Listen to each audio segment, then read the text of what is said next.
नमस्कार, बहुत स्वागत है आपका। मैं हूं सूर्या त्रिपाठी और आप देख रहे हैं भारत एक्सप्रेस। भारत का वो सपना पूरा होने जा रहा है जिसका भारतवासियों को दशकों से बेसब्री से इंतजार था। भारत उन महाशक्तियों में शुमार हो जाएगा जो दुनिया भर के फैसलों में अब सीधे दखल देगा। यानी कि भारत की सहमति के बिना अब दुनिया भर में कोई बड़े फैसले नहीं लिए जाएंगे, क्योंकि अब भारत को वीटो पावर मिलने के साथ ही यूएन में स्थायी मेंबरशिप मिलने वाली है। दरअसल 80 साल के बाद संयुक्त राष्ट्र संघ के स्ट्रक्चर में फेरबदल की सुगबुगाहट तेज हो गई है और इसको लेकर यूएनएससी में रिफॉर्म नाम से एक डिबेट की भी शुरुआत हो गई है। और इस डिबेट में संयुक्त राष्ट्र संघ में फेरबदल को लेकर सभी देश अपना अपना पक्ष भी रखेंगे। यूएनएससी रिफॉर्म डिबेट से जो अब तक संकेत निकलकर सामने आए हैं उससे साफ हो गया है कि अगर फेरबदल की सहमति बनती है तो भारत को वीटो पावर के साथ यूएन की स्थायी मेंबरशिप मिल सकती है। और इसी पर देखिए हमारी खास पेशकश, यूएनएससी में भारत गुरु।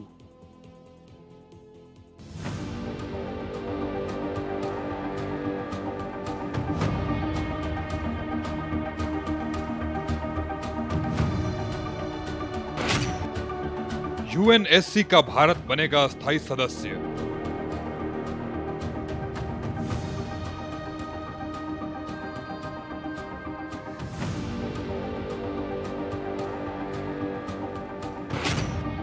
वीटो पावर के साथ मिलेगी स्थायी सदस्यता।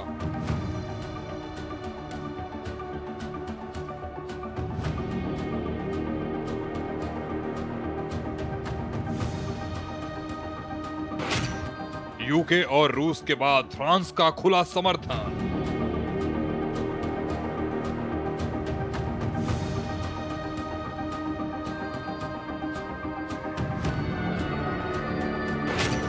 यूएनएससी रिफॉर्म पर चीन भी आया साथ।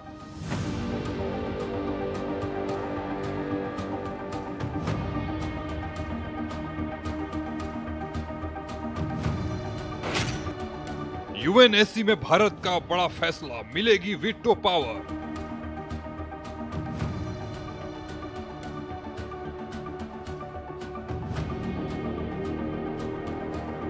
अस्सी साल बाद संयुक्त राष्ट्र संघ के स्ट्रक्चर में फेरबदल की सुगबुगाहट तेज हो गई है। इसको लेकर यूएनएससी में रिफॉर्म नाम से एक डिबेट भी की गई। इस डिबेट में संयुक्त राष्ट्र संघ में फेरबदल को लेकर सभी देश अपना अपना पक्ष रख रहे हैं। यूएनएससी रिफॉर्म डिबेट से जो अब तक संकेत निकलकर सामने आए हैं उससे कहा जा रहा है कि अगर फेरबदल की सहमति बनती है तो भारत को वीटो पावर के साथ यूएन की स्थायी सदस्यता मिल सकती है। 1945 में दूसरे विश्व युद्ध के बाद संयुक्त राष्ट्र संघ का गठन किया गया था। इसका मकसद था दुनिया में शांति कायम करना और आपसी मेलजोल को बढ़ाना। यूएन चार्टर के मुताबिक वर्तमान में संयुक्त राष्ट्र सुरक्षा परिषद में कुल 15 सदस्य होते हैं, जिनमें 5 स्थायी और 10 अस्थायी सदस्य होते हैं।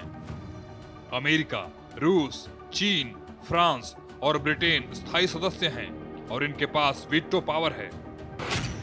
ब्रिटेन, रूस के बाद फ्रांस का सपोर्ट। भारत को यूनाइटेड नेशन की सदस्यता मिलनी चाहिए, इसकी पैरवी पहले से ही ब्रिटेन और रूस करता रहा है, लेकिन अब फ्रांस ने भी इसकी घोषणा की है। फ्रांस ने साफ शब्दों में कहा है कि वह भारत को संयुक्त राष्ट्र सुरक्षा परिषद यानी यूएनएससी में स्थायी सदस्य बनाने के लिए समर्थन करता है। फ्रांस ने न सिर्फ स्थायी सदस्यता बल्कि वीटो पावर के लिए भी भारत का समर्थन किया है। फ्रांस ने कहा कि सुरक्षा परिषद में सुधार के दौरान अफ्रीका को 2 सीटें मिलनी चाहिए। यूएनएससी रिफॉर्म की बैठक में फ्रांस के स्थायी प्रतिनिधि जेरोम बोनाफोंट ने अपने संबोधन में कहा, भारत जनसंख्या के मामले में दुनिया का पहला सबसे बड़ा देश है। इसके साथ ही ग्रुप ऑफ 4 यानी ब्राजील, जर्मनी, भारत और जापान को एक सीट दी जानी चाहिए। इन देशों को विशेषाधिकार भी मिलना चाहिए, खासकर वीटो का अधिकार, जो अंतर्राष्ट्रीय चार्टर के मुताबिक होना चाहिए, क्योंकि अंतर्राष्ट्रीय मंच पर इन देशों की जिम्मेदारियां हैं। चीन ने नहीं किया सीधा विरोध। यूएनएससी रिफॉर्म पर चीन ने भी अपना पक्ष रखा। चीन की तरफ से यूएन की स्थायी प्रतिनिधि फू कॉन्ग ने बयान दिया। हालांकि चीन ने इस बैठक में भारत का विरोध नहीं किया। चीन ने G4 के सिर्फ जापान का विरोध किया है। चीन का कहना है कि जापान जिस तरीके से ताइवान के मुद्दे पर मुखर है, उससे यह साबित होता है कि जापान यूएन की स्थायी सदस्यता मांगने का कोई अधिकार नहीं रखता है। यूनाइटेड नेशंस ऑर्गेनाइजेशन 20वीं सदी के मध्य में 24 अक्टूबर 1945 को अस्तित्व में आया था और ये जो ऑर्गेनाइजेशन है, जाहिर है कि विश्व का सबसे महत्वपूर्ण अंतर्राष्ट्रीय संगठन है। लेकिन यूनाइटेड नेशंस ऑर्गेनाइजेशन अपने वर्तमान के जो दायित्व हैं उनको ठीक तरीके से पूरा नहीं कर पा रहा है। यूनाइटेड नेशंस ऑर्गेनाइजेशन की जो विफलताएं लगातार विश्व के सामने हैं, अंतर्राष्ट्रीय शांति और सुरक्षा को स्थापित करने का जो उसका मैंडेट रहा है उसमें वो पूरी तरह से विफल दिखाई देता है। विश्व में अनेक जो कॉन्फ्लिक्ट चल रहे हैं उसमें यूनाइटेड नेशंस की जो भूमिका उसको रिजॉल्व कराने में नगण्य दिखाई देती है और इसका जो कारण है वो बहुत स्पष्ट है कि यूनाइटेड नेशंस ऑर्गेनाइजेशन 20वीं सदी के मध्य में स्थापित जो उसकी कार्यप्रणाली है उसमें कोई सुधार नहीं हुआ है। इसके साथ ही चीन ने जापान पर शांति भंग करने का आरोप लगाया है। चीन ने कहा है कि जापान को अगर सदस्यता देने की कोशिश हुई तो हम इसका खुलकर विरोध करेंगे। आईजीएन की प्रक्रिया फिर से शुरू। यूनाइटेड नेशन में जान फूंकने के लिए अंतर सरकारी वार्ता आईजीएन की प्रक्रिया शुरू की गई थी, लेकिन इटली और पाकिस्तान जैसे देशों के विरोध की वजह से ये प्रक्रिया आगे नहीं बढ़ पाई। यूएन ने फिर से इस प्रक्रिया को 17 साल बाद शुरू करने का फैसला किया। कुवैत के प्रतिनिधि को इसका नेतृत्व सौंपा गया है। सबसे पहले उन 4 देशों की दावेदारी को जांचा जाएगा जो इसके लिए सक्षम हैं। ये प्रक्रिया अगर अपने आखिरी मुकाम तक पहुंचती है तो भारत के लिए आगे की राह आसान हो सकती है। कैसे मिलती है यूएन की स्थायी सदस्यता? यूएन की स्थायी सदस्यता के लिए उसके चार्टर में संशोधन करना होता है। इसके लिए अनुच्छेद 108 और अनुच्छेद 109 का इस्तेमाल किया जाता है। यूएन की स्थायी सदस्यता अगर किसी देश को मिलती है तो उसे 2 मोर्चों पर पास होना होता है। पहला, अनुच्छेद 109 के तहत उसे वर्तमान के सभी स्थायी सदस्यों का समर्थन प्राप्त हो। इस वक्त यूएन में 5 स्थायी सदस्य चीन, अमेरिका, रूस, ब्रिटेन और फ्रांस हैं। इसमें से अगर कोई देश वीटो नहीं करता है तो संबंधित देश स्थायी सदस्यता के लिए योग्य नहीं माना जाता है। यूनाइटेड नेशंस ऑर्गेनाइजेशन P5 के डोमिनेशन की वजह से भी जिनको कि यूनाइटेड नेशन सिक्योरिटी काउंसिल में एक वीटो पावर भी मिला हुआ है और ये जो पंच प्रधान हैं, जो 5 राष्ट्र हैं, ये पूरे यूनाइटेड नेशंस ऑर्गेनाइजेशन के निर्णयों को डोमिनेट करते हैं और इसमें जो अन्य जो महत्वपूर्ण राष्ट्र हैं, भारत जैसे राष्ट्र, जर्मनी, जापान, ब्राज़ील जैसे जो राष्ट्र हैं, साउथ अफ्रीका जैसे राष्ट्र हैं, उनको उनका यथोचित स्थान नहीं मिलता है। तो ऐसे में ये जो ऑर्गेनाइजेशन है अपनी आंतरिक खामियों की वजह से लगातार विफलता का सामना करता है। वीटो पावर जो महाशक्तियों को P5 के राष्ट्रों को दी गई है वो इसका इस्तेमाल अपने अनेक पॉलिटिकल इंटरेस्ट को, स्ट्रेटजिक इंटरेस्ट को हासिल करने के लिए और एक दूसरे के ऊपर दबाव बनाने के लिए, एक दूसरे के विरुद्ध साजिशें रचने के लिए करते हैं।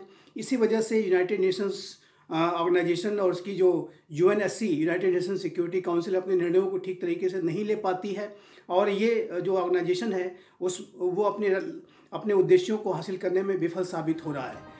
दूसरा, अनुच्छेद 108 के तहत स्थायी सदस्यता का प्रस्ताव यूएन जनरल असेंबली में रखा जाता है, जहां पर 2/3 सदस्यत्व का समर्थन जरूरी है। वर्तमान में 193 देश यूएन के सदस्य हैं, यानी 145 देशों का समर्थन जरूरी है। भारत क्यों नहीं बन पाया है स्थायी सदस्य? भारत आज तक UNSC का स्थायी सदस्य नहीं बन पाया है। ऐसा इसलिए क्योंकि सुरक्षा परिषद में सुधार पर स्थायी देशों के बीच सहमति नहीं बनती है। चीन भारत के स्थायी सदस्य बनने का विरोध करता है, जबकि अन्य देशों के भी अपने अपने रणनीतिक हित जुटे हुए हैं। हालांकि भारत दुनिया का सबसे बड़ा लोकतंत्र, प्रमुख अर्थव्यवस्था, परमाणु शक्ति और शांति मिशनों में सबसे बड़ा योगदान करता है। फिर भी सुधार प्रक्रिया राजनीतिक मतभेदों की वजह से अटकी हुई है। क्या है परमानेंट मेंबर बनने के फायदे? परमानेंट मेंबर बनने के फायदे ये हैं कि आपको काउंसिल के सभी फैसलों में स्थायी तौर पर हिस्सा मिलता है, आपके पास वीटो का पावर होता है, परमानेंट मेंबर के पास ग्लोबल डिप्लोमेसी और सिक्योरिटी से जुड़े मामलों में ज्यादा ताकत होती है, यूएनएससी वैश्विक शांति और सुरक्षा से जुड़े फैसले लेता है, जैसे प्रतिबंध लगाना, शांति मिशन भेजना या सैन्य कार्रवाई को मंजूरी देना। ये काफी प्रमुख जियोपॉलिटिकल मंच है। जबकि नॉन परमानेंट सदस्य केवल एक लिमिटेड टाइम के लिए होते हैं और उनके पास वीटो का पावर नहीं होता है, इसलिए उनका रोल परमानेंट मेंबर्स की तुलना में काफी कम होता है। भारत की क्या है मांग? भारत लंबे समय से यूएनएससी की परमानेंट मेंबरशिप देने की मांग करता रहा है। संयुक्त राष्ट्र सुरक्षा परिषद के गठन के बाद से अब तक कई बार भारत अस्थायी सदस्य बन चुका है। भारत पहली बार 1950 से 51 में अस्थायी सदस्य बना था। उसके बाद 1967-68, 1972-73, 1977-78, 1984-85, 1991-92, 2011 और 12 तथा 2021-22 में 2 साल के लिए सदस्य बना था। भारत के अलावा और कौन कौन है दावेदार? भारत के अलावा ब्राजील, साउथ अफ्रीका, जापान और जर्मनी भी संयुक्त राष्ट्र सुरक्षा परिषद में स्थायी सदस्यता पर दावेदारी करते हैं। भारत की मांग का समर्थन चीन को छोड़कर बाकी चारों स्थायी सदस्य करते भी हैं, लेकिन चीन की अड़ंगे की वजह से भारत इसका स्थायी सदस्य नहीं बन पा रहा है। इसके पहले भारत समेत कई अन्य देश भी संयुक्त राष्ट्र सुरक्षा परिषद में सुधार की लंबे समय से मांग कर रहे हैं। वैश्विक मंचों पर कई बार इस मुद्दे को उठाया गया है। हालिया अपडेट में भारत ने यूएनएससी में सुधार के लिए लगभग 2 दशक से चल रही निरर्थक वार्ता को हास्यास्पद नाटक बताया है और एक रचनात्मक दृष्टिकोण अपनाने के लिए कहा। भारत की उपस्थायी प्रतिनिधि योजना पटेल ने कहा, सदस्य देश बयानों और चर्चाओं के कभी ना खत्म होने वाले ऐसे चक्र में फंसे हैं जिनका कोई नतीजा नहीं निकलता। देखिए ये report. India reiterates its call for the early start of text-based negotiations with transparent milestones and timelines. India underscores that such injustices are to be addressed primarily by the inclusion of Africa in the permanent category. I urge member states, particularly those who have been referring to this topic in rather general terms, to make their position clear and categorical. India supports the representation of small island developing states in a reformed council. However, similar claims by other cross-regional groups such as OIC are not comparable. Faith cannot become the determining criteria for council entitlement. Bharat ने संयुक्त राष्ट्र सुरक्षा परिषद यानी कि UNSC में सुधार की बातचीत को लेकर खुलकर हास्यास्पद और बेकार नाटक बता दिया है। भारत की उप स्थायी प्रतिनिधि योजना पटेल ने कहा है कि 17 साल से जो अंतर सरकारी वार्ता यानी कि आईजीएन चल रही है वो बस बयानबाजी का चक्कर है और चर्चाओं के कभी ना खत्म होने वाले ऐसे चक्र में फंसे हैं जिनका कोई नतीजा नहीं निकलता है।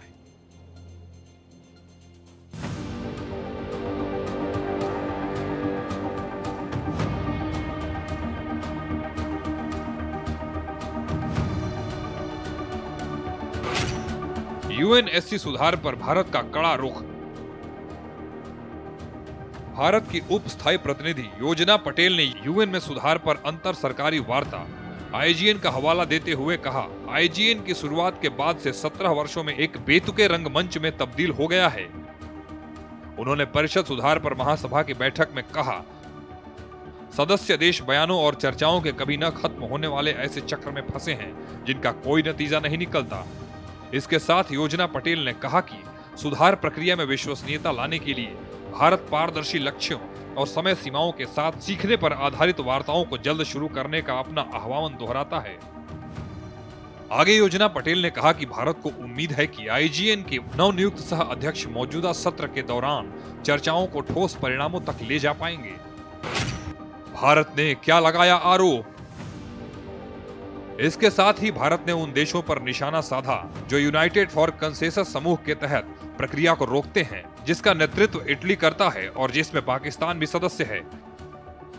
योजना पटेल ने कहा, ये ग्रुप प्रतिक्रिया के नाम पर अलग अलग हथकंडे अपनाते हैं और लगातार यूएनएससी सुधार प्रक्रिया को रोक रहे हैं।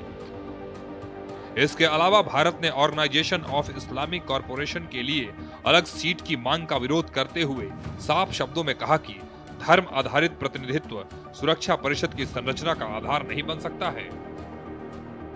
यदि इस ऑर्गेनाइजेशन को अपने अस्तित्व को बचाए रखना है तो उसमें रिफॉर्म्स की नितांत आवश्यकता होगी और इस ऑर्गेनाइजेशन में भारत जैसे राष्ट्र को और यूरोपीय अगर राष्ट्रों के संदर्भ में जर्मनी जैसे राष्ट्र को, ब्राज़ील, साउथ अफ्रीका जैसे राष्ट्रों को, जापान जैसे राष्ट्र को उनका यथोचित स्थान मिलना चाहिए। और ये जब तक होता नहीं है, जाहिर है कि तब तक ये ऑर्गेनाइजेशन अपनी भूमिकाओं को ठीक तरीके से नहीं निभा पाएगा। भारत इस बात की लगातार एडवोकेसी कर रहा है कि इसके रिफॉर्म्स तुरंत किए जाएं और अब इसके रिफॉर्म्स के संदर्भ में अनेक कवायदें अवश्य की जा रही हैं, लेकिन अभी भी जो P5 के राष्ट्रों का जो स्टेटस को बनाए रखने का और एक पुराने आउटडेटेड मॉडल को बनाए रखने का जो उनका जो अभी तक रेसिस्टेंस है, उसकी वजह से ये जो ऑर्गेनाइजेशन है उसके ऊपर लगातार सवालिया निशान खड़े हो रहे हैं और ये लगातार असफलताओं का सामना इसे करना पड़ रहा है। इसी वजह से भारत इस बात की लगातार एडवोकेसी करता है कि इसके जो रिफॉर्म्स हैं, यूएन रिफॉर्म्स हैं, उसको तुरंत किया जाए और भारत को यूनाइटेड नेशन सिक्योरिटी काउंसिल में स्थायी सदस्यता वीटो पावर के साथ भी मिले और यदि यूएन और यूएनएससी ऐसा करते हैं तभी जाकर के इसका जो महत्व है वो बना रहेगा, नहीं तो ये ऑर्गेनाइजेशन पूरी तरीके से कोलैप्स भी कर सकता है। ऐसी संभावनाओं से इनकार नहीं कर सकते। वहीं G4 की ओर से बोलते हुए ब्राजील के स्थायी प्रतिनिधि सर्जियो फ्रैंका डेनीज ने कहा कि संयुक्त राष्ट्र के बारे में व्यापक रूप से ये माना जाता है कि ये अप्रभावी है और इसे बड़ी चुनौतियों का सामना करना पड़ रहा है। इसलिए उन्होंने कहा, सुधार एक विकल्प नहीं बल्कि एक अनिवार्यता है। हमें बातचीत के बारे में बात करना बंद करके बातचीत शुरू करना चाहिए। उससे पहले यूएन में भारत के परमानेंट रिप्रेजेंटेटिव पर्वतनेनी हरीश ने यूएनएससी की ओपन डिबेट में कहा कि परिषद दुनिया की गंभीर चुनौतियों से निपटती है, लेकिन इसके सदस्यों की संख्या सिर्फ 15 है। ऐसे में सिक्योरिटी काउंसिल के काम करने के तरीके की विश्वसनीयता पर सवाल उठते हैं। मौजूदा समय में दुनिया कई तरह की समस्याओं का सामना कर रही है। ऐसे में अगर परिषद खुद अपनी पारदर्शिता, क्षमता और जवाबदेही तय नहीं करेगा तो फैसलों का असर भी कमजोर होता जाएगा। भारत ने कहा कि परिषद में चेयर और पेन होल्डर चुनने में भेदभाव किया जाता है। पर्वतनेनी हरीश ने कहा कि इन जिम्मेदारियों का देना एक विशेषाधिकार है, हालांकि इसे अक्सर कुछ देशों के हितों के मुताबिक बांटा जाता है। भारत ने कहा कि इसके लिए चयन की प्रक्रिया पारदर्शी और एक लिमिट टाइम फ्रेम में होनी चाहिए ताकि हितों का टकराव खत्म हो। यूनाइटेड नेशन सिक्योरिटी काउंसिल में भारत की स्थायी सदस्यता का समर्थन United states of America, Russia, France, Britain ने किया है, लेकिन जो एकमात्र P5 का जो देश है चाइना, उसका अभी भी भारत को स्थायी सदस्यता को हासिल करने के लिए अपना समर्थन नहीं रहता है। और ये जो P5 के जो राष्ट्र हैं वो जाहिर है कि उसमें 4 राष्ट्रों का भारत को समर्थन है। चाइना भारत को एक स्ट्रेटेजिक राइवल के तौर पर देखता है, जबकि इस जो पीपल्स रिपब्लिक ऑफ चाइना है उसको यूनाइटेड नेशंस में एक स्थायी जो यूएनएससी की स्थायी सदस्यता को दिलाने में भारत ने भी अपना सपोर्ट दिया था। और ताइवान की जगह जब PRC को इसका यूनाइटेड नेशंस सिक्योरिटी काउंसिल का स्थायी सदस्य बनाया गया तो जाहिर है कि ऐसे में भारत का भी उन्हें समर्थन था। और लेकिन चाइना भारत को एक स्ट्रेटेजिक राइवल के तौर पर देखने के कारण वो अपना उसे अभी तक समर्थन भारत को उसने नहीं दिया है और ये एक बाधा है। इस तरीके के जो निर्णय हैं वो जाहिर है कि P5 के राष्ट्रों के बीच में ये आम सहमति बनती है, सर्वसम्मति बनती है तो ही आगे बढ़ सकते हैं। भारत की यह टिप्पणी ऐसे समय में आई है जब Pakistan UNSC counter terrorism committee का वाइस चेयरमैन है। इसके साथ ही पाकिस्तान को तालिबान सैंक्शन कमेटी का चेयर भी बनाया गया है। यूएनएससी के इन फैसलों पर सवाल उठ रहे हैं। किसे कहते हैं चेयर और पेन होल्डर्स? अब ये भी जान लेते हैं कि चेयर और पेन होल्डर्स किसे कहते हैं। चेयर उस मेंबर को कहते हैं जो यूएनएससी की मीटिंग में था, सेशन की अध्यक्षता करता है। आमतौर पर हर महीने एक नए मेंबर को चेयर दिया जाता है। बारी बारी से यूएनएससी के सदस्य देशों को इसकी जिम्मेदारी मिलती है। वहीं पेन होल्डर्स ऐसे मेंबर देश को कहते हैं जो किसी खास मुद्दे या क्षेत्र के लिए रिजोल्यूशन यानी कि प्रस्ताव रखते हैं। मीटिंग्स ऑर्गेनाइज करने और मैंडेट्स लाने से पहले की तैयारियां करने में अहम रोल निभाते हैं। अफ्रीका को स्थायी सीट देने का भारत का समर्थन। भारत ने कहा कि मौजूदा समय में दुनिया में ग्लोबल इंबैलेंस है, इसे सुधारने की जरूरत है। हरीश ने कहा कि सिक्योरिटी काउंसिल के इतिहास में सबसे ज्यादा नाइंसाफी अफ्रीका के साथ हुई है। 3 नॉन परमानेंट सीट होने के बावजूद अफ्रीका के पास परमानेंट रिप्रेजेंटेटिव नहीं है। भारत ने कहा कि सिर्फ नॉन परमानेंट मेंबर्स की तादाद बढ़ाने से बदलाव नहीं आएगा। अफ्रीका को परमानेंट कैटेगरी में शामिल करना ही असली सुधार है। नई दुनिया की जरूरतों के मुताबिक सिक्योरिटी काउंसिल को तैयार करने में भारत हर संभव मदद करने के लिए तैयार है।